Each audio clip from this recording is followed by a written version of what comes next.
बहुत हर दिन सायंकाल के समय ऐसे सांस्कृतिक कार्यक्रमों का आयोजन भी किया जाएगा। हर दिन के कलाकार और उसका जो थीम है वो अलग अलग होगा ताकि लोग उसको देख सकें, उसका आनंद ले सकें।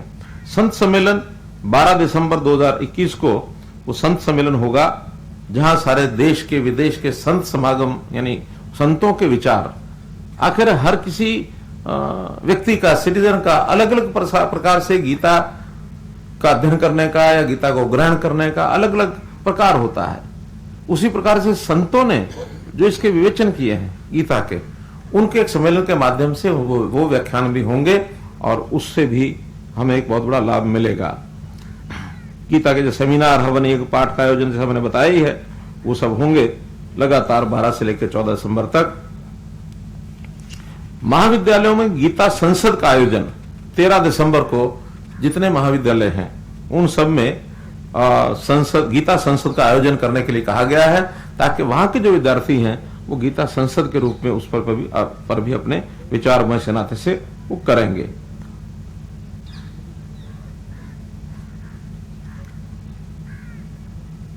स्वतंत्रता सेनानियों का सम्मान, 75 स्वतंत्रता सेनानियों का और उनके परिजनों का ये भी सम्मान किया जाएगा। 75 वर्ष पूरे हुए हैं तो इस बार ऐसा विचार किया कि ऐसे परिवार, 75 परिवार, हालांकि स्वतंत्रता सेनानियों के परिवारों यानी उनकी अपनी संख्या तो कम होती जा रही है, तो उनके जो परिवार हैं उनको सम्मान करने के लिए हम बुलाएंगे।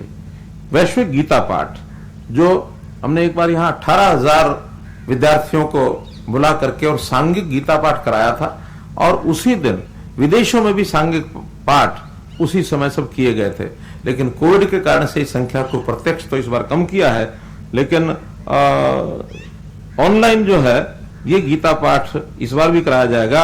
1100 विद्यार्थियों द्वारा ये गीता पाठ इस बार यहाँ किया जाएगा और 55,000 विद्यार्थी और देश विदेश से लाखों गीत प्रेमी जो श्रद्धालु ऑनलाइन पर जुड़ेंगे। तो इस प्रकार से एक बड़ी संख्या में ये सब लोग इसमें जुड़ने वाले हैं। ऐसे ही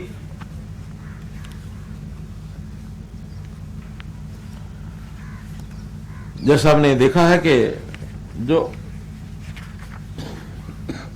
प्रदर्शनियों का भी आयोजन होगा, 10 प्रमुख प्रदर्शनियां ये लगाई जाएंगी जिसमें विश्वगुरु भारत 48 को का जो कुरुक्षेत्र, संत कबीर, संत रविदास, महर्षि वाल्मीकि, आजादी अमृत महोत्सव, उनकी सबकी अलग अलग जगह पर प्रदर्शनियां भी होंगी ताकि लोग बाहर से जो आएंगे, हर बार लगभग जब सामान्य परिस्थिति में गीता महोत्सव था तो 25 लाख तक भी लोगों की उपस्थिति रही थी।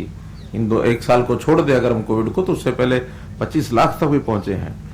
अब इस बार उतना तो ज्यादा नहीं एक्सपेक्ट करते, लेकिन फिर भी बड़ी संख्या में लोग आएंगे।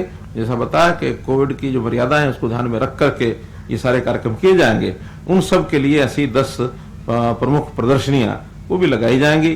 पुस्तक मेला ये लगाया जाएगा, एक हरियाणा का पेविलियन जिसमें हरियाणा की संस्कृति है, शिल्पकला है, खान पान है, बाकी सब है, ये पीछे ही ये बनाया गया है, उसका भी लोग जो है दर्शन कर सकेंगे। 28 नवंबर को भी 3 दिन पहले यहाँ गीता मैराथन कुरुक्षेत्र में उसका आयोजन किया ही गया है, वो भी एक सुंदर कार्यक्रम यहाँ था। कुछ विकास के कार्य जो यहाँ भी किए गए हैं या चल रहे हैं, जैसे भगवान कृष्ण की विराट रूप की जो 40 फुट ऊंची प्रतिमा हम देख ही रहे हैं ज्योतिसर में, ये तो रथ है, ज्योतिसर में जो है वो 40 फुट की प्रतिमा वो बनाई गई है, लगभग उस पर 13.5 करोड़ रुपए की लागत आई है। पर्यटन मंत्रालय भारत सरकार की ओर से स्वदेश दर्शन यात्रा योजना, स्वदेश दर्शन योजना, इसके अंतर्गत कुरुक्षेत्र को कृष्णा सर्किट में शामिल किया गया है, जिसके लिए हमको 97 करोड़ रुपए। तो ये मुख्यमंत्री हरियाणा के मनोहर लाल खट्टर जिन्होंने गीता महोत्सव का आरंभ किया है, तमाम कार्यक्रमों के बारे में जानकारी दे रहे थे। जिस तरह से संयुक्त गीता पाठ विद्यार्थियों के द्वारा तमाम महाविद्यालयों में कराया जाएगा, इसके अलावा तमाम विकास परियोजनाओं के बारे में भी जानकारी दे रहे थे। गीता को लेकर विशेष तौर पर जो काम कुरुक्षेत्र में किया जा है उसके बारे में भी जानकारी दे रहे थे। और इसी के साथ फिलहाल वक्त तो चला एक छोटे से